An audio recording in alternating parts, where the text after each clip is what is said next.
सोलापूरच्या सहकारी क्षेत्रात खळबळजनक राजस्वनगर सहकारी गृहनिर्माण संस्थेचे पदाधिकारी बसले उपोषणास। दिनांक 20 ऑगस्ट 2025 राजस्वनगर सहकारी गृहनिर्माण संस्थेचे चेअरमन शिवाजी बचोटे व कोषाध्यक्ष दत्तात्रय सुतार यांनी जिल्हाधिकारी कार्यालय पूनम गेट सोलापूर येथे आमरण उपोषणास सुरुवात केली। संस्थेच्या तपासणी अधिकारी व लेखापरीक्षक संतोष दीक्षित यांच्या विरुद्ध चौकशीची मागणी करून हे आंदोलन करण्यात आले आहे। राज्य शासकीय व निमशासकीय कर्मचाऱ्यांची असलेली ही गृहनिर्माण संस्था 1996 पासून कार्यरत असून एकूण 689 सभासद आहेत। संस्थेकडे सध्या 1.31 कोटी रुपयांचा निधी असून त्यापैकी 1.25 कोटी रुपये एसबीआय जुळे सोलापूर येथे एफडी स्वरूपात ठेवण्यात आले आहेत। संस्थेचे प्रत्येक वर्षी नियमित लेखापरीक्षण झाले असून आजवर कोणताही गैरप्रकार आढळलेला नाही। वादाची पार्श्वभूमी 2022 मध्ये काही असंतुष्ट सभासदांनी तक्रार दाखल केली होती। या तक्रारीनंतर उपनिबंधक सहकारी संस्था सोलापूर यांनी लेखापरीक्षक संतोष दीक्षित यांची चौकशीसाठी नेमणूक केली। संस्थेकडून त्यावेळी दीक्षित यांच्यावर तक्रारदारांशी संगतमत असल्याचा आरोप करण्यात आला व चौकशी अधिकारी बदलण्याची मागणी केली। मात्र ही मागणी फेटाळण्यात आली।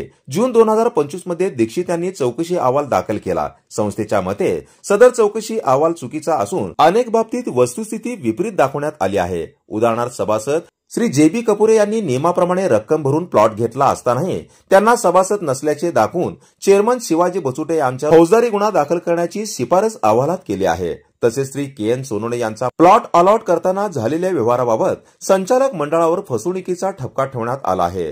पदाधिकाऱ्यांचा आरोप लेखापरीक्षक संतोष दीक्षित यांनी चौकशी दरम्यान संस्थेकडून स्वतःसाठी प्लॉट मागितला होता, तो नाकारल्यामुळे त्यांनी मुद्दाम चुकीचा अहवाल दिल्याचा आरोप पदाधिकाऱ्यांनी केला आहे। त्यामुळे त्यांच्या चौकशीची स्वतंत्रपणे तपासणी करून त्यांना निलंबित करण्यात यावी अशी मागणी संस्थेच्या वतीने करण्यात आली। सदर प्रकरणात न्याय मिळावा यासाठी चेअरमन शिवाजी बचोटे, कोषाध्यक्ष दत्तात्रय सुतार तसेच हनुमंत बिराजदार, पंढरीनाथ पवार यांच्यासह इतर सदस्य जिल्हाधिकारी कार्यालयासमोर आमरण उपोषणास बसले आहेत। या आंदोलनामुळे सोलापूर जिल्ह्यातील सहकारी क्षेत्रात खळबळ उडाली आहे। सहकारी गृहनिर्माण संस्था ही शासकीय निमशासकीय कर्मचारी संस्था आहे। संस्थेचे एकूण 619 सभासद आहेत। संस्थेमध्ये मी 1996 पासून चेअरमन म्हणून कामकाज करत आहे। 1996 पासून सातत्याने संस्थेचं लेखापरीक्षण झालेलं आहे। ब वर्ग आहे, अनेक वेळा तपासणी झालेली आहे। तपासणीमध्ये लेखापरीक्षण कुठलाही दोष नाही, परंतु संस्थेच्या काही सभासदांनी आपल्याकडे एका विशिष्ट अधिकाऱ्याची मागणी केली नेमणूक करून त्याच्याकडून लेखापरीक्षण करून केलं। त्यामुळे संतोष दीक्षित यांची तपासणी अधिकारी नियुक्त झाली। संतोष दीक्षित यांनी एका वर्षामध्ये रिपोर्ट देणं आवश्यक होतं, पण त्यांनी 2.5 वर्ष घेतले। संतोष देशमुख यांनी तक्रारदार संगमत करून मोठा अहवाल दिलेला आहे। संस्थेचं रेकॉर्ड नीट चेक केलेलं नाही, रेकॉर्ड मध्ये एक आहे आणि अहवालामध्ये एक आहे। अशा प्रकारे संस्थेची आणि पदाधिकाऱ्यांची बदनामी केलेली आहे। म्हणून त्या संतोष दीक्षित यांच्या विरुद्ध त्यांना निलंबित करून त्यांची चौकशी करावी आणि त्यांचा अहवाल रद्दबातल करावा अशी आम्ही विनंती केलेली आहे। त्याबाबत आम्ही विभागीय निबंधक पुणे यांच्याकडे अपील केलेलं आहे। न्याय परीक्षेबाबत असताना देखील तिथले उपनिबंधक प्रगती पाकर या विरोधकांची हातमिळवणी करून आमच्यावर कारवाई करीत आहेत आणि आम्ही त्यांना सांगितलेलं आहे किंवा वर्षी आम्ही ते मागणी केलेली आहे न्याय परीक्षेबाबत, तरी ते ऐकायला तयार नाहीत। ते घेऊनच घ्या असं आणि त्यांचा आणि विरोधकांचं संगणमत आहे। बागलबाई असे निर्णय घेतात की ते आमच्यावर अन्यायकारक करत आहेत।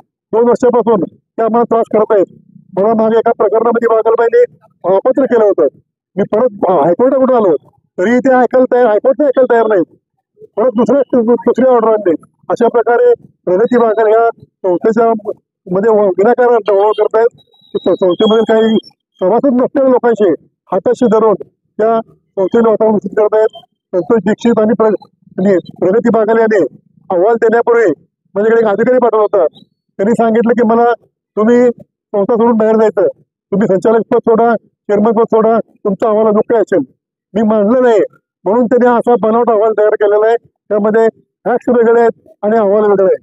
आता तुम्हाला मी सांगतो, संस्थेने बांधकाम परवाना घेऊन क्लब हाऊस बांधकाम परवाना घेतलाय, पण सभासदाच्या विरोधानुसार आम्ही त्या 10 मोठे कार्यक्रम करतो। तुम्ही क्लब हाऊस म्हणून परवाना घेता आणि लग्नाचे कार्यक्रम करता, म्हणून जो खर्च केलेला आहे तो संपूर्ण खर्च गैरव्यवहार आहे, समाजाचा विश्वासघात आहे, फसवणूक आहे। म्हणून आमच्यावर फौजदारी केस दाखल करायचा रिपोर्ट केलाय।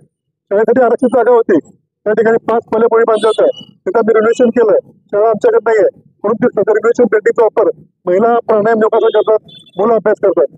कधी शाळेत लग्न असेल तर लोक या ठिकाणी विश्वास घेतात। शाळेचा तुम्ही वैभव बदलला, त्यामुळे जो खर्च झालेला आहे तो खर्च अयोग्य आहे आणि तो गैरव्यवहार आहे, फसवणूक आहे, तोही आमची वसूल केलेला आहे. अशा प्रकारे ते अनेक प्रकारे आहेत. आम्ही दोष विरोधाने सादर केलेलं आहे, पण निश्चित त्यांनी ते घातलंच नाही. त्या ठिकाणी त्यांनी हे केलेलं आहे. तर वास्तविक संस्थेमध्ये 603 प्लॉट आहेत, 600 मेंबर आहेत. त्यांनी अभिप्राय दिलाय की प्लॉटपेक्षा जास्त मेंबर आहेत, म्हणजे संस्थेची कुठली तपासणी न करता त्यांनी अहवाल दिलेला आहे. तो अतिशय अन्यायकारक आहे. तो अहवाल रद्द व्हावा, त्यांना निलंबित करावं. त्यांच्या डोळ्याचे ऑपरेशन झाले होतं, कारण दिसत नव्हतं. दिसत नसताना हा ग्रस्त हे 2 वर्ष लागणारा पगार फोड खातोय.